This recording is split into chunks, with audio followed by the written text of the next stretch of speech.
ನಮಸ್ಕಾರ ಪಾಟೀಲ್ರೆ. ಏನೊಂದು ಹೇಳಿಕೆ ಕೊಟ್ಟಿದ್ರಿ ಪ್ರಕಾಶ್ ರೈ ಅವರೇ, ಅವರು ತೆಲಂಗಾಣಗೆ, ಆಂಧ್ರದಲ್ಲಿ, ತಮಿಳುನಾಡಿನಲ್ಲಿ, ಗುಜರಾತ್ನಲ್ಲೂ ಹೋರಾಟ ಮಾಡಿ ಅಂತ. ಸ್ವಾಮಿ, ಇದು ದೇವನಹಳ್ಳಿ ರೈತರ ಸಮಸ್ಯೆ. ಕರ್ನಾಟಕದಲ್ಲೇ ದೇವನಹಳ್ಳಿನಲ್ಲೇ ಹೋರಾಟ ಮಾಡಬೇಕು. ಅಲ್ಲೆಲ್ಲ ಹೋರಾಟ ಮಾಡಿದೀವಿ. ತಮಿಳುನಾಡಿನಲ್ಲಿ 100 ದಿನ ರೈತರು ಮಹಾಪ್ರಭು ಮುಂದೆ ಡೆಲ್ಲಿಲಿ ಕೂತಾಗ ಹೋಗಿ ಕೂತವನು ನಾನೇ. ಪಂಜಾಬ್, ಹರಿಯಾಣದ ರೈತರು ಹೋರಾಟ ಮಾಡೋದಿದ್ದವನು ನಾನೇ. ನಾವು ಎಲ್ಲ ಕಡೆನೂ ಮಾತಾಡ್ತೀವಿ. ನಾವು ಮಣಿಪುರದಲ್ಲಿ ಅನ್ಯಾಯ ಆದ್ರೂ ಮಾತಾಡ್ತೀವಿ, ಪ್ಯಾಲೆಸ್ಟೀನ್ ಅನ್ಯಾಯ ಆದ್ರೂ ಮಾತಾಡ್ತೀವಿ. ಇನ್ನು ಗುಜರಾತಿನ ಗುಜರಾತಿ ಮಹಾಪ್ರಭು ಪ್ರಧಾನಿಯವರನ್ನ ನಿಮಗಿಂತ ಹೆಚ್ಚು ಪ್ರಶ್ನೆ ಮಾಡೋನು ನಾನೇ. ಆಯಾ ಹೋರಾಟಗಳಲ್ಲಿ ಮಾಡ್ತಾ ಇರ್ತೀವಿ.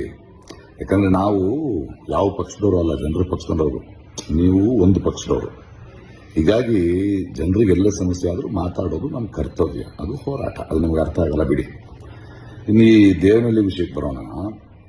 ನೋಡಿ, ಮುಖ್ಯಮಂತ್ರಿಗಳು ಸಭೆ ಕರೆದು ಒಂದು ಮಾತು ಹೇಳಿದ್ದಾರೆ. ನಾವು ಜನಪರವಾದ ನಿರ್ಧಾರ ತಗೋಬೇಕು ಅಂತಿದ್ದೀವಿ, ಆದರೆ ಅದರಲ್ಲಿ ಒಂದು ಕಾನೂನಿನ ಒಂದಷ್ಟು ಕಷ್ಟಗಳಿವೆ, ಅದನ್ನು ನಾನು 15ನೇ ತಾರೀಕು ಹೇಳ್ತೀನಿ ಅಂತ ಹೇಳಿದ್ದಾರೆ. ಅದರ ಬಗ್ಗೆ ಯೋಚನೆ ಮಾಡಿ ಹೇಗೆ ಅದರ ಕಾನೂನಿನ ಕಷ್ಟಗಳನ್ನು ತೀರಿಸಬಹುದು, ಜನಪರವಾಗಿ ಒಂದು ನಿಲುವು ಹೇಗೆ ತಗೋಬಹುದು ಅಂತ.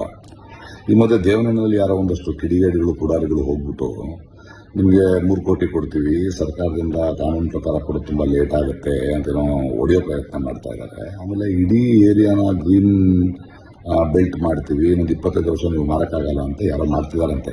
ಅವೇನು ನಿಮ್ಗೆ ಪರಿಚಯ ಇದ್ರೆ ಈ ಥರ ತಪ್ಪಲೆಲ್ಲ ಮಾಡಬೇಡ ಅಂತ ಹೇಳಿ. ಯಾಕಂದ್ರೆ ಕಾನೂನು ರೀತಿ ಒಂದು ಪರಿಹಾರ ಇದೆ. ಅದಕ್ಕೆ ನೀವು ಕುತ್ಕೊಂಡು ಮಾತಾಡಿ. 15ನೇ ತಾರೀಕು ಟೈಮ್ ತಗೊಂಡಿದ್ದೀರಿ ಸರ್ಕಾರ.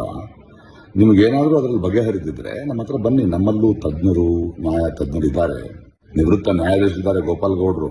ಅದು ಯಾರು ಗೊತ್ತಾ, ಬೆಂಗಾಲ್ನಲ್ಲಿ 1,000 ಎಕರೆಗೂ ಮೇಲಿರೋ ಭೂಮಿ ರೈತರಿಗೆ ಕೊಡಬೇಕು ಅಂತ ಐತಿಹಾಸಿಕ ತೀರ್ಪು ಕೊಟ್ಟವರು, ಸಂವಿಧಾನ ಗೊತ್ತಿರೋರು.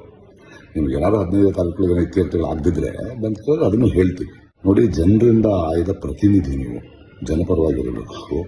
ಒಂದು ಸ್ವಲ್ಪ ಜವಾಬ್ದಾರಿಯಿಂದ ಇರಿ. ಸಿಗೋಣ 15ನೇ ತಾರೀಕು, ಮಾತಾಡೋಣ. ಮುಂಚೆ ಕೃಷ್ಣ ಏನಿದೆ ಅದನ್ನು ನೋಡೋದ್ರ ಬಗ್ಗೆ ಯೋಚನೆ ಮಾಡಿ, ಅದನ್ನು ಸಾಲ್ವ್ ಮಾಡೋದ್ರ ಬಗ್ಗೆ ಯೋಚನೆ ಮಾಡಿ. ಓಕೆ ಪಾಟೀಲ್ರೆ, ಸಿಗ್ತೀನಿ 15ನೇ ತಾರೀಕು. ಬಾಯ್, ಗುಡ್ ನೈಟ್.